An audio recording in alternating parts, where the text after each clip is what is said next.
This fully carbon endurance style frame from a Chinese company called TriFox, it is one of the cheapest ones that you can buy, but it's not exactly been smooth sailing with this thing. So 6 months later, here's the good, but here's the bad. Yeah, let's get into it. My name, as always, is Luke, and welcome back to Trace Velo. So last year, TriFox sent me this frame to review. It's their X18 model, and yeah, I built up a bike using it. So around 1,000 miles later, here it is. And as it sits right now in this sort of current setup, I really enjoy using it actually, and I've been riding this bike a lot over the last few months. So before I get into the issues I've had to overcome with this frame, let me tell you the things that I do like.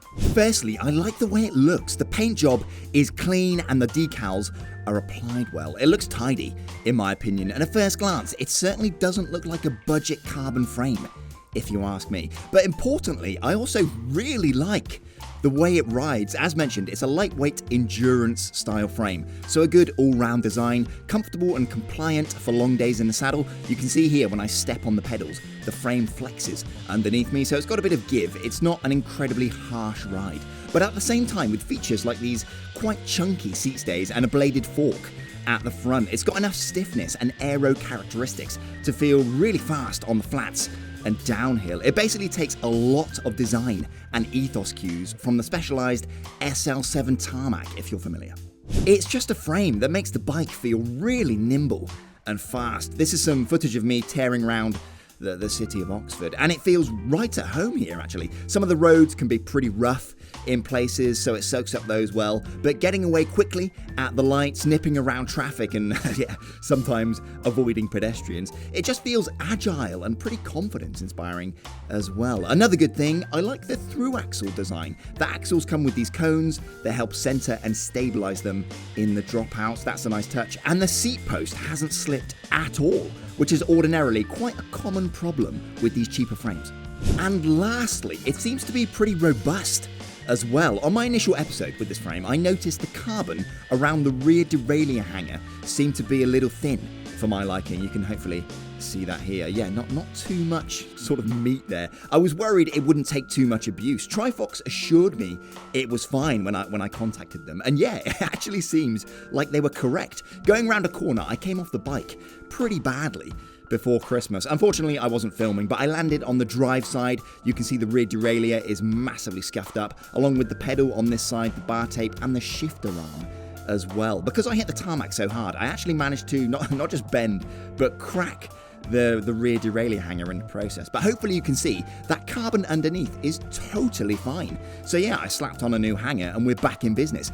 Pretty much good as new. Colour me impressed in that regard. So like I said, as it sits here right now, it's good. I'm really happy with how it rides. But let's talk about what it took to get to this point and a couple of other things that I've noticed along the way. Okay, so the first issue, it's not like a massive problem, but essentially when I was building this bike up, I tightened the headset down to preload these two bearings in here, and this bottom spacer got jammed up against the frame. So if I zoom in here, hopefully you can see those scuff marks in the paint there. That's where this bottom spacer was rubbing against the paint on the frame, and it was a little annoying because it basically meant the steering didn't turn freely. Hear that creaking? Luckily, the solution is pretty straightforward. All I had to do was remove this bottom spacer and then sand about 0.5 millimeter off the bottom of it. Then when I put it back together, it was all fine and no longer contacted the frame, and this now moves freely. So yeah, pretty straightforward fix, but it's worth stating, one of you lot, actually a viewer, emailed me with exactly the same problem that they were having with this frame, so it could be quite a common issue. The second issue, and yeah, this is a biggie. The front derailleur hanger all but fell off on this frame. Now, I won't go into too much detail here because I've already done a whole video on this thing, but basically while I was out riding, the shifting at the front went a bit weird. Okay, so just out on a ride this evening, and check this out. So look at this front derailleur mount has come loose. Look at how loose that is. Yeah, God, that is unfortunate. However, this time the solution wasn't quite as straightforward. I had to Drill out the rivets, remove the hanger, scrape the paint off the frame underneath, scuff up the back of the hanger, clean everything thoroughly with acetone, mix up some 2-part epoxy, apply it to the hanger and the frame, then re-rivet everything back together. So yeah, a little bit of an involved repair job, but hundreds of miles later, this thing is still completely solid. Now, the front derailleur I was using, and still am actually, is electronic. And the motors inside these things, they do put out a lot of torque when changing into the large chain ring. So that undoubtedly exacerbated the issue. Maybe if I was using a regular mechanical group set, I wouldn't have had this problem. But still, I shouldn't have had the issue in the first place. Not a great outcome. So this one went unnoticed by me for a little while actually, and I've taken the caliper off to demonstrate. So these rear brake mounts here, the faces of them need to be flat. So basically at 90 degrees, completely level to make sure the caliper properly aligns with the disc here. But at least one of these is off. Okay, so hopefully you'll be able to hear the disc rubbing there. But it's actually rubbing on the body of the caliper itself and not just the pads. And I'll show you that in a second, but I tried everything in terms of loosening off these bolts and moving the caliper around. But as soon as I clamped everything back down, the caliper itself got sort of tilted off angle and always contacted the disc. The caliper here, if I try and show you, and zoom in there, hopefully you can see there's a little lip right there where the brake disc has been contacting the caliper as it's been spinning around, making that noise. Now, if I wanted to do a proper fix, Park Tool do this unit, which, well, it faces these brake mounts and sets them at 90 degrees, but that tool is like 500 quid. So instead, I got this tiny little shim here for a grand total of 0 pence. And when I place this essentially just under one of the bolts right here on the brake mount, it brings the caliper back in line and solves the problem. So yeah, easy fix, but does show that these mounts aren't completely flat. Last April, I was out on this gravel bike and this happened. I was wearing this very jacket from today's sponsor, Siroko. I landed pretty much directly on my back and skidded across the dirt at nearly 20 miles an hour. This is how I looked once I'd limped back home. I was off the bike for a week or two, but the jacket was completely fine. I expected it to have like massive rips in it or something, but all it had were these tiny holes on one side. I've worn this jacket maybe 30, 40 more times since then, and the holes haven't gotten any worse or frayed at all. So yeah, the construction and materials of Siroko gear is just top tier. I've crash tested their stuff a couple times by now actually, and yeah, I've got a lot of faith in it. They recently revamped this J1 jacket as well. It's got some bigger pockets on the back, plus it's super comfortable, warm, showerproof, and it comes in a bunch of different colors as well. As for bib tights, I'm always wearing these SRX Pros. They're just super warm and comfortable, and the padding is really, really good. But if you want something less expensive, their Black Sea version is really good too. But Siroko do all sorts of wicked cycle gear, so if you want to check them out, use my link in the description, save 10% off the entire site, which is pretty cool. Anyway, enough of that, let's crack on. Okay, so this one, it's not been a problem per se, and the bike is still completely fine despite it, but I've never seen anything like this before. So basically, it seems like these two arms here, they're a little bit too wide. So the rear triangle seems to be a bit too wide. I'll try and demonstrate here. So this cap on the end of the axle here, it should sit nicely inside this cup on the dropout, but hopefully you can see it's about 0.5 centimeter too wide there. On this side, that cap sits nicely where it should, and it's mainly held in place by the disc actually. But on this side, yeah, it's just a little bit too wide. Hopefully that's coming across. So it should look a little bit more like this really. So even with the through axle removed, the caps on the end of the axles here, they sit nicely in these dropouts. So that sits nicely in there.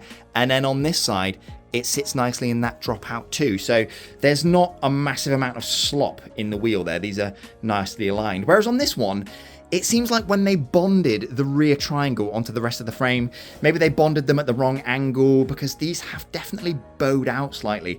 So hopefully you can see it's just a lot of slop in that area there. Not necessarily a problem, because when you put the through axle through. It does tighten everything up, and it's not an issue, but it is a little bit weird. I've never seen it before. I don't think it's by design, but yeah, let me know in the comments if you've got any theories about this. So here's the thing, right? Individually, these issues aren't necessarily deal breaking. Even the rivets on the front derailleur hanger coming loose, that's not unheard of. But to have all of these issues on one frame does show a bit of a pattern. And to add a few more data points to the discussion, it was a similar story with my other X18 frame from TriFox. So with this one, the front fork needed to be completely replaced because of a poorly aligned insert where the through axle threads in. And I also needed to do some filing of one of the holes for the internal cable routing because it wasn't right when it came to me, so that needed sorting as well. So yeah, similar story with that too. But look, as mentioned, this frame now, after some work by me, it is lovely to ride, but obviously I can't recommend this approach to everyone. I've got a bit of knowledge in this area, I guess, but more importantly, I've got the time and the inclination to sort these things out. Not everyone has the luxury of spending hours in a garage problem-solving headset issues or re-epoxying hangers back onto frames. Now, at this price, I can cut TriFox a bit of slack, right? So this thing is less than 450 quid, and it comes with carbon bars and stem at the length you want as well. Normally you'd have to buy those things separately, and even on a budget, you'd be looking at, what, like an extra 120 quid? For those things. So with that in mind, I can excuse some small fitment issues with something like this. But with the multiple problems that I've shown over both frames that I've had from TriFox, yeah, it's a definite pattern. So would I recommend this route with TriFox? No, I can't recommend it. Although I've managed to fix all of the issues with this frame myself, and this product here, as it sits, it is pretty good. If you get one, you might have something that can't be fixed, like that front fork issue on my other frame. The quality with this brand is just too unpredictable. From what I've seen, TriFox doesn't compete in the marketplace based on craftsmanship and quality. They compete pretty much solely based on cost, like the price of these things. And while there is a place for that, I think they're taking it too far, and quality control definitely seems to be lacking with this stuff. But it's frustrating. It really annoys me actually, because the basis for a really good frame is here. It's just that last 5% that just erodes trust and really lets it down. Now, interestingly, I also have another frame in the post that's very similar to this in a lot of ways, actually. It's a lightweight carbon endurance style frame at the more budget end of the spectrum, but it's from a brand that I really, really rate, actually. So it's gonna make for good comparison. So get subscribed for that one. Also, I had quite a lot of questions recently, actually, about my new little baby, my new little daughter that came along quite recently. She's 4 months old now, doing really, really well. And she put on a bit more weight recently, which is good. So she's got nice little chubby legs, which is, yeah, really good to see. However, the sleep progression is real. So she used to sleep like, what, 6-hour stints? I think last night she was up nearly every hour, which is, yeah, a little straining on your mental health. So it's quite funny actually. My wife overheard me record that last little bit, and yeah, jokingly called me out for stolen valor, which is fair enough. Because actually, for the last few nights, I've been sleeping in the spare room just so I can, you know, get up in the mornings and get some work done. But honestly, the sleep regression is crazy. So if you got any tips for, you know, surviving it, definitely let me know. No, honestly, it's all fine. Mum's doing really well. Baby's happy, healthy. Like, what more could you ask for? So yeah, I always forget how many dads I've got out there in the audience. It's actually really lovely. So thank you for those that ask. We're doing really well. Also, this song is on the infinite loop in this house. Yeah, if you know, you know. Anyway, get subscribed if you like this kind of thing. Hit the like button and maybe, you know, throw some baguette emojis in the comments as well. Anyway, right, that's it. I'll see you next time. Ciao. It's the bonus clip time. So, quick bit at the end here, again, to add some more data points to this discussion, because I like being thorough. So yeah, on one of my previous videos about this frame, the one where I looked it over before building it up, I was pretty impressed at the time. It looked good from an initial inspection. Clearly, I've had issues since then, but I knew TriFox had a pretty poor reputation. So on that video, I asked you lot to drop any experiences that you'd had with TriFox, both good and bad, into the comments. This afternoon, I went through all of those comments to get a feel of the sort of general customer experience with TriFox. The good and the bad was understandably quite mixed. Most of the negative comments were people complaining about customer service, TriFox just ghosting them when they complained about issues. But there were a lot of positive comments from you lot as well. What I will say though, virtually all of those positive comments had some additional caveats, like, oh, it's been great, but I did have to file down the dropouts, or it's been great, but the brake mounts were slightly off, I had a slipping seat post, etc, etc. I'll link all the comments, good and bad, in an image album in the description so you can sort of peruse at your leisure. But I think the final word is this: if you do get a frame from TriFox, expect to do some additional finishing to the frame, similar to what I've had to do with mine. From what I've seen, it's uncommon to get a frame that doesn't require some additional work. In terms of TriFox customer service, it seems that if you have a major issue, like a cracked frame, they'll help you out. This guy apparently got a replacement frame from them without too much issue. However, with smaller problems, you seem to be on your own. For example, problems with saddle clamps, brake alignment, or small fitment issues, basically, TriFox seems less willing to assist. With a frame from a big manufacturer like Specialized or Cannondale, small issues like this would probably be covered under warranty and you'd get a replacement. With TriFox, this isn't really the case. So if you're used to top tier, no quibble customer service, yeah, you need to realign your expectations. These frames are cheap for a reason. So if you're willing to get your hands dirty, it seems that in most cases, you can get a decent frame out of it. It's not guaranteed, but like I said, the basis for a good frame seems to be there. You're just going to have to go that extra mile yourself to get it over the finish line. Anyway, there we are. I hope that helps out a few people. And again, thank you so much to everyone that comments with their experiences. This sort of crowdsourcing approach is so invaluable with stuff like this, and yeah, I love it. Anyway, apologies for the waffle, and I'll see you next time.